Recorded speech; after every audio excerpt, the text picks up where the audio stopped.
Hold up, hold up, hold up. It's that boy G Plans. Don't give a damn. He cooler than a fan. Walking real tall, some say he's a man.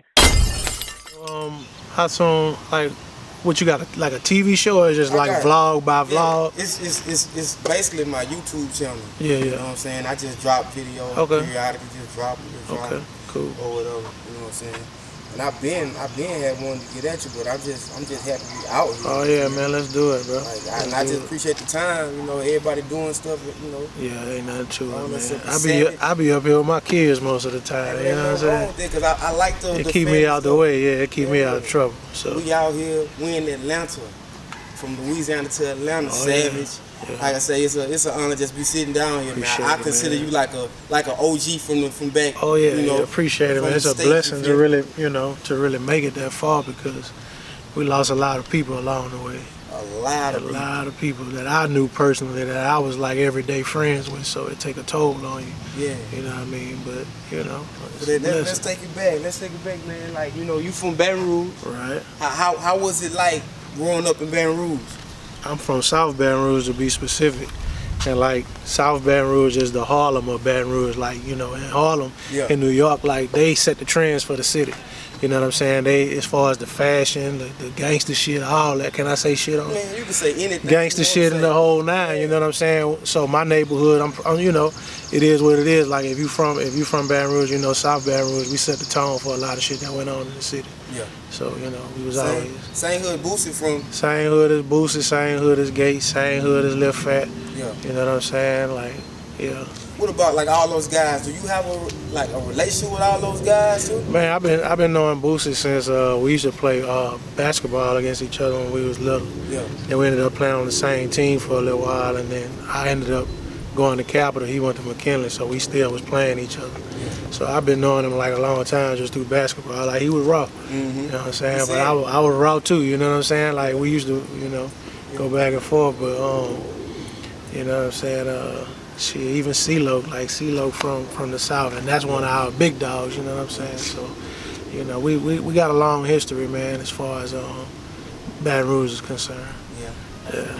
Now, before I started this interview, man, like I said, I used to stay up and watch you on Uncut, man, BET Uncut. That's back in the day. What was Shield Pop? Yeah, Shield Pop. Shield Pop. Hey, to me, it's the classic. Everybody say that, man. Somebody told me I need to remake it. Hey, for real. But yeah, man, that really did open a lot of doors because, like, around that time when it first came out, I had moved up here for the first time. Yeah. Like, I go to the liquor store, or the gas station, or, you know what I'm saying, just at a regular Walmart or something, like people was recognizing me from that shit. I was like, man, that shit crazy. Man, you know what I'm saying? But that was big for the city because, like, for one, I had the 225 jersey on. Like, you know what I'm saying? Like, I was putting on for the city before a lot of dudes was on that level to be able to be on national TV like that. So that was a big step for me and the city. And to me personally, I think you were like one of the first breakout artists to come from Baton Rouge. You're doing that time, you know, you got, like I said, you, CeeLo, Boosie, Webby, all of them doing that time.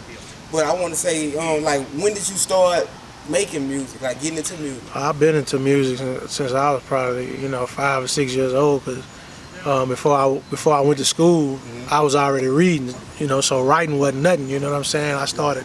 My mama was kind of lenient. I had a lenient mom. You know what I'm saying? Like, she let me listen to whatever, dress however. You know what I'm saying? Kind of let you express yourself. So. I was listening to NWA at like 6, 7 years old, you know what I'm saying? NWA was that team? Yep. So, I mean, with that being said, like, you know, I've been working on music since way back in them days, you know what I'm saying? So, it's always been in me to do that. Like, on my dad's side, everybody play an instrument. On my mom's side, a lot of people sing, you know what I'm saying? So it's in you. Yeah, it was just, you know, I ain't never took no formal lessons, no nothing. It's just, I pick up whatever and I play it, you know what I'm saying? I want to ask you this too. I'm into music. I've interviewed a lot of Baton Rouge artists. I'm always down there, whatever. Like, Baton Rouge right now is like on fire with music. It's like these new cats. You hear me? They got it. Yeah. Like, what's your take on the music scene down there? I think I was just tweeting the other day. I said that some of it was good, some of it was all right, and then some of it is great. You know what I'm saying? But the fact that the whole scene is thriving right now, it's kind of helping us move out of New Orleans shadow, you know what I'm saying? Because Cash Money, No Limit, them was like our big cousins, you know what I'm saying? Just looking up to them guys, and that was the closest thing we had to a major scene. Then we had C-Lo and Young Bleed come along and kind of, you know, gain a little commercial success. But now, you know, with people like Gates and Boosie and NBA Youngboy, Mr. Scotty, all them guys, TEC, man, all them dudes popping, you know, it's a good look for the city as a whole, you know what I'm saying? And, you know, we built that on the backs of Trill and Be Real and myself and Mouse and BJ. You know what I'm saying? We all helped create that sound, and you still here to this day. And shout out to Q-Red too. You know, Q-Red, yeah, he came a long way too. Yeah, oh, so legend. You know, I interviewed Be Real about a couple months ago. But it's just like I told all of them. Whoever watched this interview, go see it. They probably heard me say this 1,000 times, million times. Like it's like the sound. Like can't nobody do nothing with it but y'all. Yeah. Even like New Orleans got the little bumps or whatever, but you still can tell the difference between New Orleans, Baton Rouge music. Yeah. It's like y'all solidified all of that. And then I want to say, you mentioned Mr. You know, I didn't really meet him, but I saw him when I went to Mobb studio, and I like what he doing too. But I see y'all, you know. Yeah, that's like my man. That's like my little brother, man. You know, but with a lot of the rappers, it's like I helped them build a foundation. You know what I'm saying? Yeah. Mr. just one of them guys that like ain't never switch up. You know what I'm saying? Me, him, and Reddy was real close. Rest in peace, Reddy. But you know what I'm saying? We was like a three-head monster. You know, we was always together, always creating music, always, you know, trying to come up with new marketing schemes, or you know what I'm saying? Just kind of wanting to see each other grow. And really, we, you know, started out in the street and ended up in the music shit, and then vice versa, went from the music to the street. You know what I'm saying? At the end of the day, we both just still blessed to be here with all the shit that both of us have been through. You know what I'm saying? It's just a blessing to be here. And it's crazy. I mean, I haven't been all over the world yet. You know, Atlanta cool. I like what's going on with Atlanta. Like, how is Atlanta like different? Like living here, I'm visiting. Yeah. How is it like living here opposed to living back in Louisiana? In Atlanta, it seemed like everybody, you know, like they got their share of bullshit. Like, you know, they got the gang shit, they got the zones and shit like that. You got your share of shit you can get into, but it seemed like the city's so big and so spread out that you can come and go as you please without people trying to jump in your business or trying to watch you to the T and see what you spending and what you making and all that, because it's such a fast-paced city. Everybody got their own thing going, you know what I'm saying? Boosie had mentioned that when he left Louisiana, he was out here. He probably got pulled over a couple times. Like he didn't have any problems out here. Yeah. Like, and that's how it's like for you. Nah, actually, man, I haven't even told this story, but I used to have a green Bentley, and you know, I got pulled over one night out here, over in Buckhead. Yeah. And you know what I'm saying? The dude never told me why I got pulled over, never said what the reason was. You know, I was just basically driving while black. He probably wanted to see who was in the car or whatever.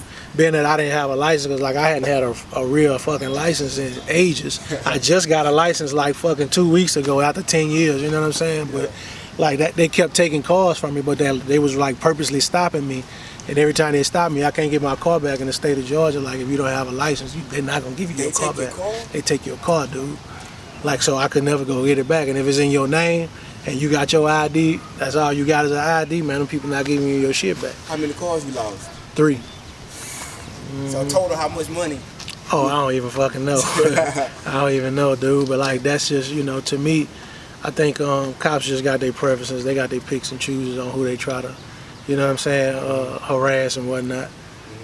Now, going through all the street stuff, rapping, I check your profile out. Now you're more of like a motivational speaker. You know, you try to enlighten the people what's going on, take care of your stuff, you're a family man. I like seeing all of this good image. Like, when did you decide to change your life and like, I'm going to do this? Really, man, my kids, like, it was a lot of shit that I lacked growing up, and I ain't never want them to experience that, so I try to be for them everything I wanted as a kid. You know what I mean? And like, they, in a strange way, it's like they keep me out of trouble, because you know, I used to be out here with the bullshit and, you know, in the street and fighting and shooting and selling, you know, whatever, you know what I'm saying, just trying to make a bag or whatever. But like, I had to slow down and switch some shit up for them, because I can't do nothing for them from the jail or the grave, you know, and I don't want another man raising my children. You know what I'm saying? If anything, I want to try to instill up in them what it took me 30 years to learn, if I could teach y'all that right now at this age, then by the time you my age, you'll be, you know, twice as knowledgeable or just as more, you know, wise as somebody who lived a full life. So it just made me want to switch up just to see them happy. That's all. Yeah. I like seeing it. I like hearing all that.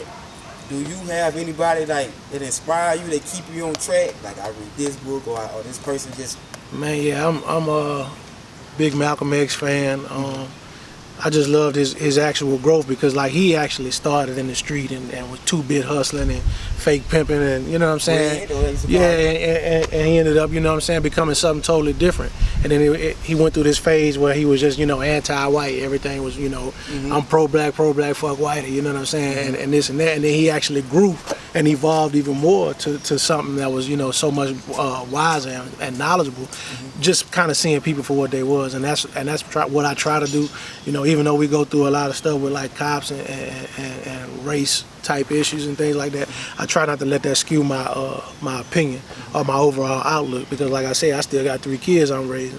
I got to teach them the right and the wrong way to do things, and I want to show them how to broaden their horizons and not be one-dimensional. So, you know, over time, Malcolm X just grew into a phenomenon, and you know what I'm saying, I'm trying to do the same thing. So, you know, if I had to say I look up to somebody, it would probably be somebody like him. All right, and I noticed you got your Solo Mafia. Yeah, man. Like, would you explain to the viewers what this about? Solo Mafia is all about self-empowerment, man. It's like, you know, being self-educated, you know what I'm saying, self-analyzing, being thankful to the creator, you know what I'm saying, things of that nature. It's all about improving yourself, so when you get around like-minded individuals, y'all just that much more stronger. So you stand solo, but you can also be a part of this here crew that all got the same like minds, and we're trying to accomplish a common goal, you know what I'm saying? So that's how we doing that. Yeah, and like I say, I like everything. I like the Solo Mafia, I like the brand, I like what you stand for. I like appreciate that. And then while we was talking, I forgot to mention this. Well, years ago, Lil Phat, when Phat passed away? I think 2014. 2014, 2013? I think 2014, 2013, something like that. Because I saw y'all on Instagram or whatever, and I know he was like, Lil Phat was out here when were you out here during that time? I had just moved back out here, and the crazy thing is, the hospital my daughter was born at, that's where he died. And he was having a baby at the time, that's what he was there for. So yeah, his old lady at the time was giving birth to their child, and you know, that's when that unfortunate incident had occurred.